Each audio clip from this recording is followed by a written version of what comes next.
Monsieur le Président, chers amis, quand je suis arrivé à Tbilissi dans la nuit du 12 août 2008,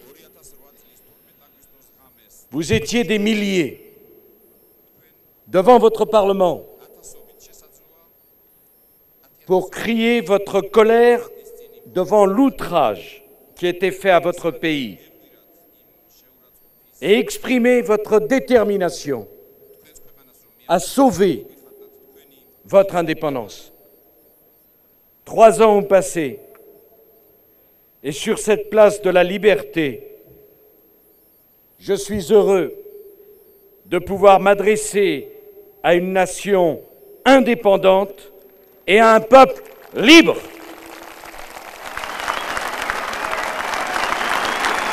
Trois ans passés,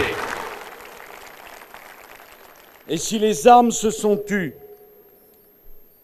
elles n'ont pas effacé les blessures de la guerre. Des dizaines de milliers de vos compatriotes ont été déplacés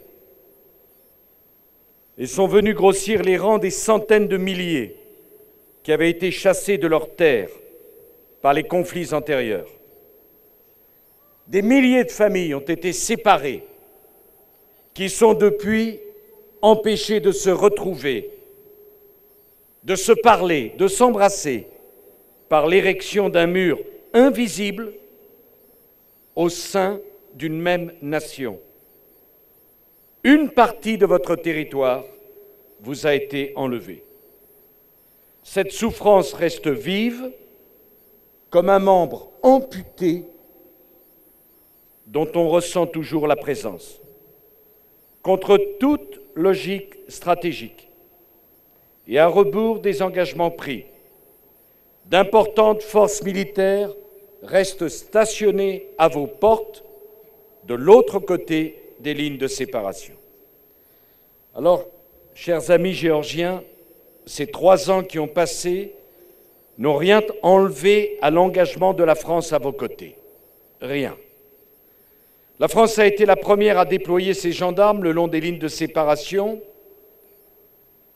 mais la France ne se résigne pas au fait accompli. Et je veux, Monsieur le Président, ici, réaffirmer solennellement l'attachement de la France, l'attachement de l'Europe à la souveraineté de la Géorgie, à l'indépendance de la Géorgie et à l'intégrité territoriale de la Géorgie.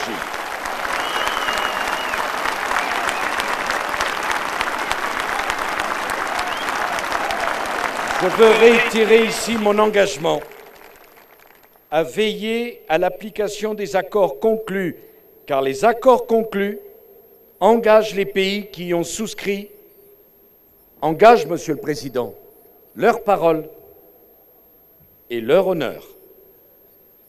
Je réaffirme ici devant vous le droit du peuple géorgien à définir sa voie, à choisir ses alliances, à construire librement son avenir.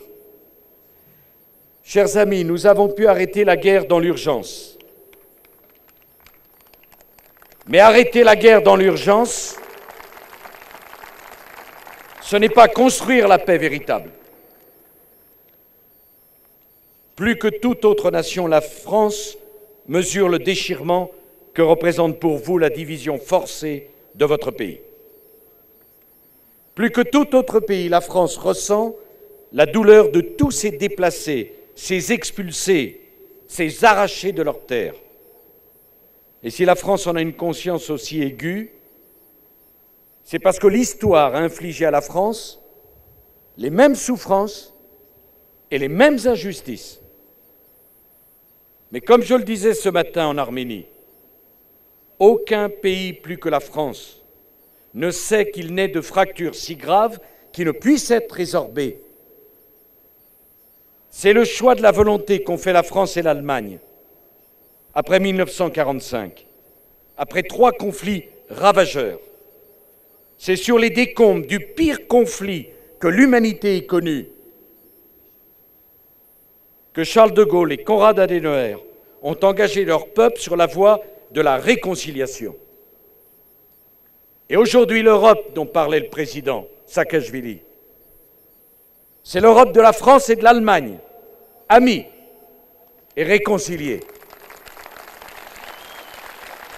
Eh bien, je veux vous dire du fond de mon cœur que c'est la même voie que la Géorgie et la Russie doivent choisir. Car dans le Caucase, pas plus qu'ailleurs dans le monde, il n'y a de fatalité à la confrontation et à la guerre. La Géorgie a montré la voie quand le président Saakashvili a pris l'engagement solennel de ne jamais recourir à la force pour rétablir la souveraineté de la Géorgie sur les 2 provinces qui lui ont été arrachées. Cet engagement, les autres signataires des accords du 12 août et du 8 septembre doivent le prendre à leur tour. Chaque pays doit s'engager à cela.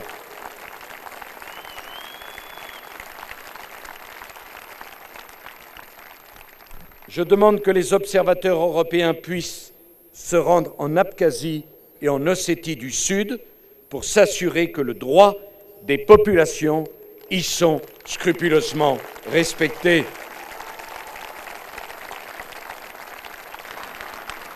Je réaffirme le droit des déplacés à regagner leur foyer et à retrouver leur terre. Et pour commencer, les familles séparées doivent pouvoir se retrouver et se déplacer de part et d'autre des lignes de séparation. Chaque partie doit continuer de s'engager dans les discussions de Genève. C'est par le dialogue, par la négociation, que l'on dépassera la méfiance. Des mesures de confiance doivent être prises pour consolider la stabilité. Monsieur le Président, chers amis géorgiens, la France considère la Russie comme son ami, comme un partenaire stratégique, car nos destins sont mêlés, et c'est ensemble, Européens et Russes, que nous assurerons durablement la prospérité de nos peuples, la stabilité de notre continent. Partenaires et amis, c'est ce que la Russie devrait être ou redevenir pour la Géorgie. Vos 2 peuples ont subi le même traumatisme de 70 ans de communisme soviétique. Tous 2 s'en sont relevés et ont retrouvé la maîtrise de leur destin. Plusieurs centaines de milliers de vos compatriotes vivent en Russie et Moscou, après Tbilissi, est la première ville géorgienne par la population. Vos hommes d'affaires investissent en Russie et leurs homologues sont nombreux à venir profiter du dynamisme de votre économie. Mais pour rétablir la confiance, il faut que cesse la rhétorique de confrontation et que prévale le dialogue.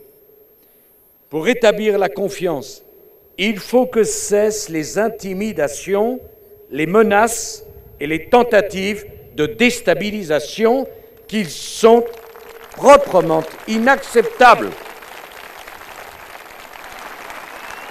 Pour rétablir la confiance, chacun doit admettre que l'Union soviétique n'existe plus, qu'une politique de sphère d'influence n'a pas vocation à lui succéder. Et tout le monde doit accepter que la Géorgie a le droit de définir sa voie et de choisir librement ses amis et ses alliances.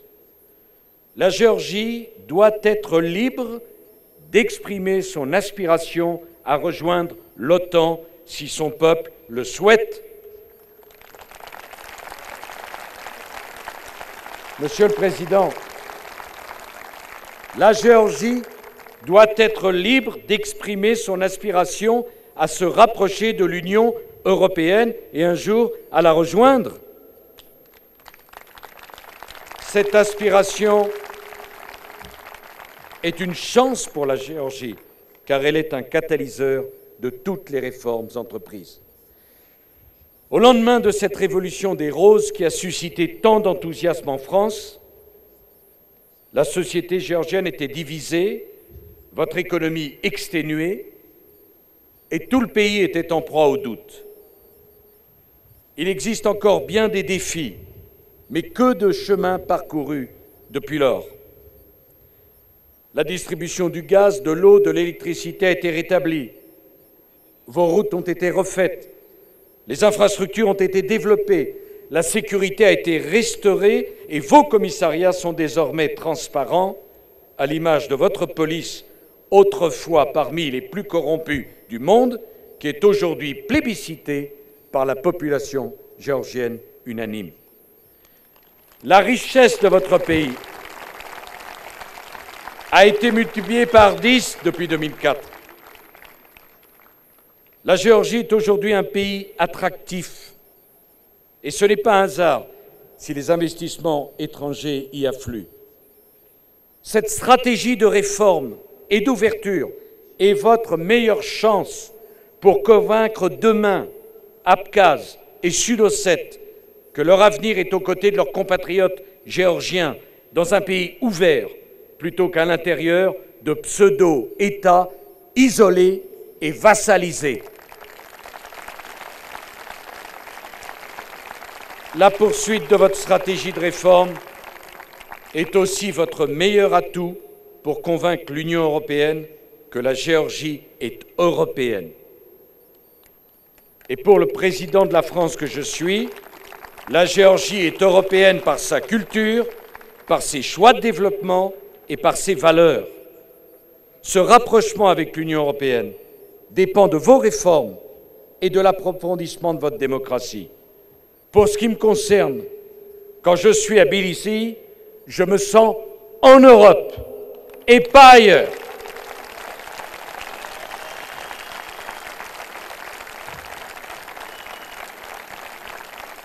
Alors entre la France et la Géorgie, il y a beaucoup plus que le souvenir de ces journées terribles de 2008.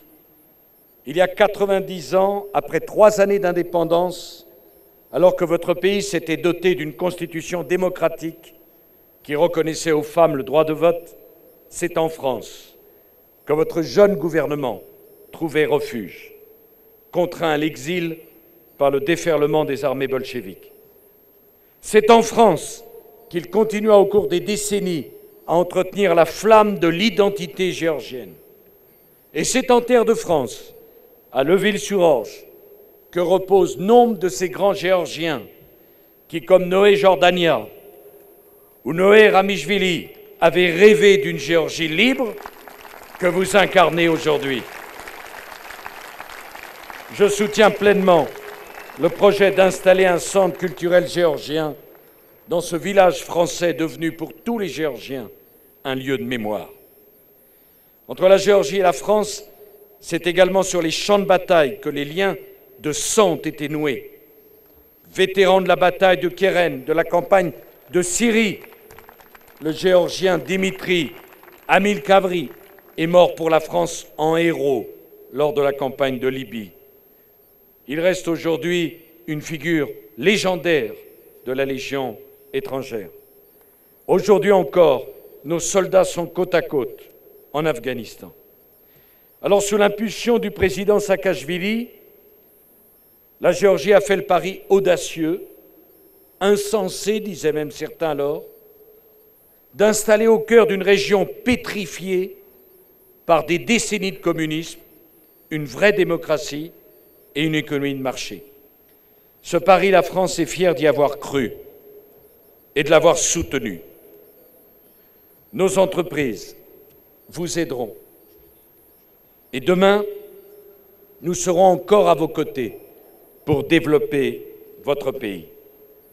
Vous avez engagé une réforme en profondeur de votre système éducatif. Et après l'ouverture cette année de l'école française du Caucase, la France veut être à vos côtés pour former vos élites de demain, pour créer de nouveaux ponts entre la France, l'Europe et la Géorgie. Votre président et son épouse Sandra, qui parlent si bien notre langue, ne sont-ils pas là pour témoigner que la maîtrise du français est le meilleur passeport pour accéder aux plus hautes fonctions? Eh bien, comme eux, je souhaite que votre jeunesse bénéficie de formation dans le réseau des universités francophones du monde entier. Au début du siècle dernier, comme en ce mois d'août 2008, c'est dans l'adversité et dans l'épreuve que la France et la Géorgie se sont retrouvées. De ces rencontres que l'histoire nous a imposées est née une amitié profonde entre la France et la Géorgie. Je suis venu ici ce soir sur cette place de la Liberté pour célébrer cette amitié.